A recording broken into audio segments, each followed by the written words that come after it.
Hey guys, how's it going, and welcome to another video, part of this Minicut series. I think this is the third video in the Minicut series. I'm pretty sure it's the third one. So today's video is going to be kind of a sit-down Q&A type thing, but first, big life update. So if you guys have been following me both on Instagram and this channel for a while, you would have known that I've been working at Donut Time for years, like since 2017. And for the past few months now, I've not really needed this job. I don't know why I stayed. Probably because it gave me like a sense of security or whatever, but I've been doing shifts there like Monday to Friday, 30 hours a week. This is on top of me having my own online coaching business, on top of me writing a dissertation for my master's degree. I recently kind of fell into a rut and I was like, why am I holding myself back? I could free up so much more time to work on my own online coaching business even more. Like I always say, yeah, like I can work on it while I'm at Donut Time because the store is so dead that I just whip out my laptop and I do work. It's not very effective, it's not very productive. So literally a couple of days ago I just handed in my notice and I quit. I quit my job at Donut Time after 4 years of working there. So it's like a 4-week notice period. So officially my last day is going to be the 22nd of July 2021, which is crazy. And I just wanted to thank all of you guys so much for supporting me on YouTube and on Instagram. Like every every view, every comment, everything has allowed me to grow the platform that I have, to grow my business, to meet so many of you guys I've met through Instagram and YouTube. So thank you. From the bottom of my heart, thank you so much. I really do appreciate it. That's a big life update. So basically, once I'm kind of done with Donut Time in a month's time, I'll be able to vlog a lot more instead of just doing mostly sit down videos and stuff when I have the time. So yeah, if you guys are wondering why I'm wearing normal clothes and I actually look presentable today, is because I'm going to a barbecue later with Chenyang and Heini. So really random. I'm bringing my meal prep, of course, because Minicut life. Speaking of Minicut, I asked you guys to ask me a bunch of questions on Instagram, so I'm going to answer all of them right now. Alright, so first question, will you go back into bulking? Yes. So essentially the entire point of a Minicut is kind of when you know you're going to keep gaining afterwards. So essentially the purpose of a Minicut is to potentiate another gaining phase. So there's only so much you can gain. You can't continually gain forever, because when you're in a gaining phase, yes, you're gaining muscle, but you're also gaining body fat, and you don't want to go past a certain point of having a certain amount of body fat on your body for a couple of reasons. First, just from a body image standpoint, I was starting to feel pretty uncomfortable, but also a lot of my clothes weren't fitting, so there's that. Also, it's just not healthy to go over a certain percentage of body fat. I wasn't very close to being unhealthy, to be honest with you guys. I didn't take it that far, but it is something to consider if you want to go into an off season that's more than a year long and gain a lot of muscle. There will be a point where if you keep on gaining, then the level of body fat that you're going to be at is way too high for just overall health. So there's that. Also there's just nutrient partitioning. So essentially the way your body kind of utilizes the nutrients that you're eating. So carbohydrates, for example, your ability to properly metabolize and utilize carbohydrates for energy, that ability kind of worsens as you get fatter, basically. So when you go back into a Minicut and you're hypocaloric, meaning that you're in a calorie deficit, you're actually improving your insulin sensitivity, and that is going to allow you to gain more muscle once you go back into a bulking phase. So yeah, essentially I am going to be going back into a gaining phase. I'm not going to be prepping anytime soon, if that is what you guys are wondering. Yeah, so next, do you feel satisfied after each meal and before bed? Or do you feel hungry in a Minicut? So I'm still at the beginning of my Minicut. It's literally, I'm not even at the end of week 3 yet. So hunger has been fine. I'm not hungry. If I ever feel hunger, it's boredom hunger. It's not physical hunger. Yeah, I'm in a deficit. Yeah, I'm losing weight, but I'm not at that stage yet. I think my leptin and ghrelin hormones. So essentially leptin is the satiety hormone, ghrelin is the hunger hormone. They've balanced out very well because I've been eating in a calorie surplus for 8 months after my show. So I'm at a point now where those have not kind of gone out of whack yet. But when you're cutting, whether it's a Minicut or a normal cut or a prep, there will come a point where hunger is inevitable, before bed, between meals, in the middle of the night, just because you are in a calorie deficit. You're purposefully eating less calories than your body needs. So that's inevitable with any sort of dieting phase, unfortunately. how are you doing it and finding it, protein, calories, and training, etc. So essentially I have a coach. So Dylan is my coach, Dylan Bear. He does just my nutrition, so he tells me like, you know, what to eat. Well, not what to eat, but how much to eat. Like he gives me macros. Training I'm doing myself. Training is the same. What I will say is right now I'm kind of taking a little deload for like half a week, but I'm training pretty much the same other than that, 6 days a week. And then right now my macros are 265 carb, 60 fat, and 150 protein. So that's 2200 calories. Don't copy my macros, please. They're mine, not yours. So yeah, I'm feeling good. I'm not at that stage yet where it kind of gets difficult, just because it's still the beginning. It's not even the end of week 3. So yeah. What's the longest you could do a mini cut for? So I would say mini cutting is like between 3 and 8-9 weeks.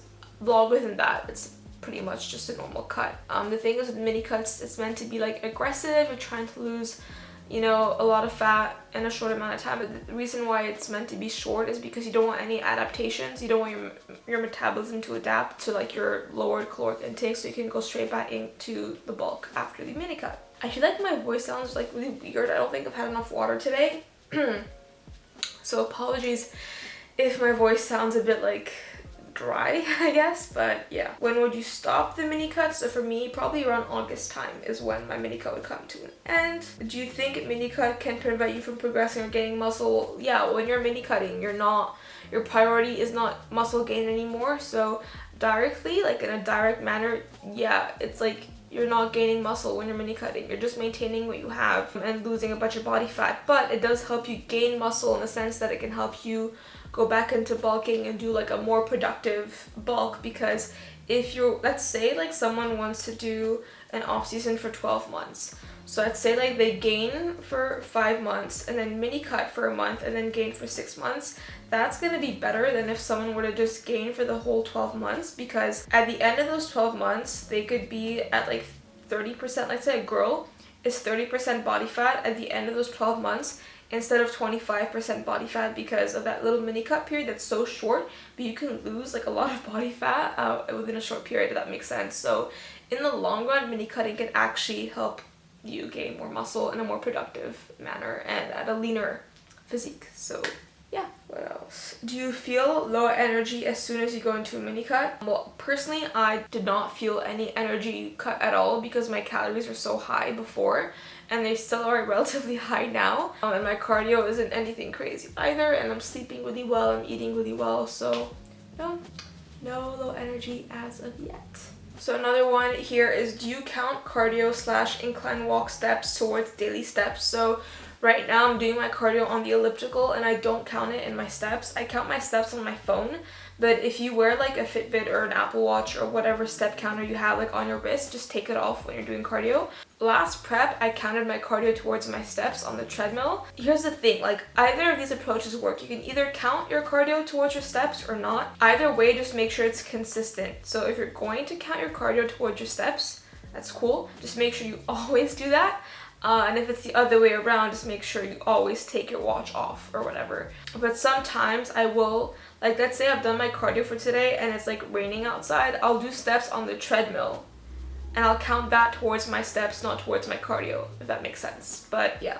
Best source of protein for vegans, vegetarians. This isn't really a mini cut question, but I'm gonna answer it anyway. Honestly, like you need to make sure you're supplementing with EAAs if you're vegan or vegetarian, just because plant-based sources of protein are not as high quality as like meat and dairy. It pains me to say this as a vegan, but like I can't argue against science. Like I'm a vegan for ethical reasons, not for like health reasons or whatever. So supplement with EAAs. Soy is a complete protein, so definitely I'd recommend soy-based things like tofu, tempeh. I like seitan because it's cheaper to make, and I always make sure I supplement with EAAs, but you can make sure you're getting like soy protein powder, soy like yogurt as well, as a complete protein. So that's like the best quality protein as a vegan because it's complete protein. And yeah, those are all the questions I have about mini cutting. A lot of these questions are actually not about mini cutting. Yeah, that's everything for the Q&A part of this video. I have my check-in in a couple days for like the end of the 3 weeks of my mini cut, so I'm gonna add that update once I get it from Dylan, and then I'll put that into this video, and that'll wrap up the video. I hope my weight drops a bit more because this week, like, Dylan cut down my carbs from 300 to 265, and I was really sad when that happened, but I was like, whatever, I just, you know, sucked it up, and I'm doing it, and I'm fine. But my weight hasn't dropped that much. I'm not gonna lie, I have not been digesting things very well, let's put it that way. I have not been as regular as I was last week, so that could be why my weight is kind of stalling. I'm definitely in a deficit for sure though. I just think I need to get my digestion moving somehow. So I will keep you guys updated at my next check-in on Tuesday, and I'll catch you guys in the next clip.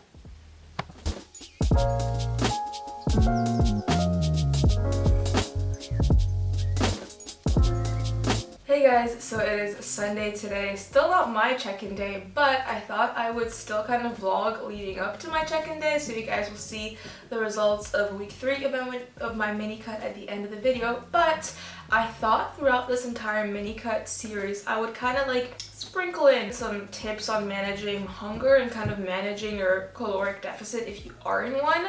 So first tip I'd have is to try and push back your first meal. I'm not saying like, you know, to do crazy intermittent fasting where you only eat like for 6 hours, no. But let's say you normally eat at like 7 a.m., you know, when you were like in a gaining phase, and now you're cutting, well, maybe push that first meal back to 9, 10. Like right now it's 10, I think, 10 a.m. and I'm about to have my first meal of the day, which is my usual fat bowl of oats. Guys, just little like tangent. I have started topping my oats with this almond butter. It's the Pippin Nut Dark Chocolate Cornish Sea Salt Almond Butter. It says limited edition on it, and I really hope that they don't limit this edition because it's so good.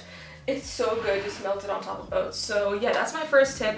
Push back your first meal. Second tip I'd have is like really take your time with your food. I try and just like chew each mouthful like 20 times, which is actually a lot if you start counting, and it seems really just like, you know, like slow.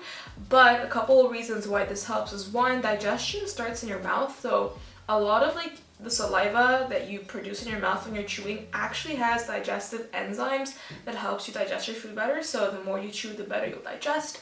But also this kind of slows down the pace at which you finish your meal. The meal lasts longer, and then basically your brain sends a signal to your stomach saying like, yo, we're full. That can be delayed sometimes, so if you also delay how fast you eat the meal, that signal can kind of be more in sync with when your meal is actually over and you feel satiated when you're done eating. Another tip is eat with a baby spoon. So I literally just have like this tiny baby spoon in my oats that I'm going to eat it with. Also, I would say is drink a shit ton of water. This is my second 1.5 liter bottle of the day. I already had my entire first liter of water earlier this morning. I did my cardio this morning as well. I like doing my cardio like before my first meal. Like, it's not technically fasted because I do have my coffee and my lotus biscuit in the morning, but yeah, I do my cardio before having my first meal. And lastly, I would say avoid eating while working. You want to really just be present with your food, enjoy your food, and yeah, so that's like a few tips for you guys. I've got more coming up in these next few videos, but today's my client check-in day, so my clients are checking in with me today. I'll maybe like vlog that for you guys, show you guys how to do check-ins with my clients, and yeah, I've got a lot of work to do today actually, and I just need to eat this and get on with it. So I will catch you guys in the next clip. Alright guys, so this is kind of like my check-in setup. I have all my clients check in on Trainerize, which is the app that I use to program for my clients and see what they're eating, have them track their steps as well.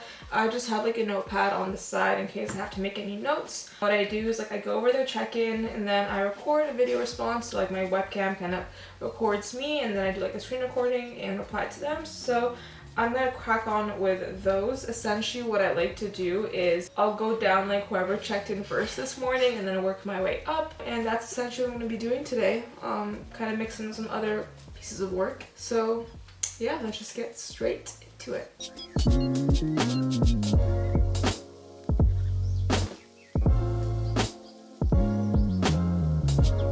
Good Good morning, girl. How's it going? Thank you so much for checking in. Nice, bright, and early. I went over everything you said to me, took some notes, and let's see what we can do. So these are the last few days of the second block of training. What I will do is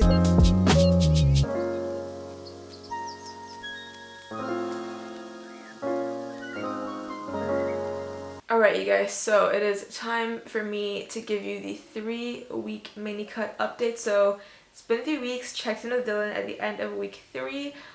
Basically, my weight had been like just kind of really stagnant for a while. Like, it wasn't coming down. I was really annoyed because he did drop my carbs a lot last week. Then out of nowhere, it just dropped like almost 2 pounds. So at the end of week 3, I weighed in at 60.5 kilos. So that's like 1.8 kilos lost since the beginning of my cut. I'm gonna put the pictures side by side from like the start of my cut and then end of week 3. I feel like I look a lot tighter. I can finally see all the muscle that I've built, especially in my legs. Like, I'm the leanest I've ever been at this body weight, like ever. And I actually feel so much better in my skin as well. Like, I feel good. Like, I obviously could be leaner, but I don't feel I didn't feel great in my skin when I was a bit heavier at the peak of my bulk, which is normal. You're meant to start feeling uncomfortable, but this just goes to show that, guys, the scale fluctuates so much, and I just like to weigh in daily and just, you know, get that weekly average out. And also sometimes you just have to wait it out and be patient, and then it just drops, and it did drop. So Dylan didn't make any changes this week because there's no need to. When the plan's working, there's no need to make any changes. So yeah, that wraps up my week 3 Minicut update with like a little physique update as well. I hope you guys enjoyed this video. Stay tuned for more content to come. But yeah, that's everything from me, and until next time, bye guys.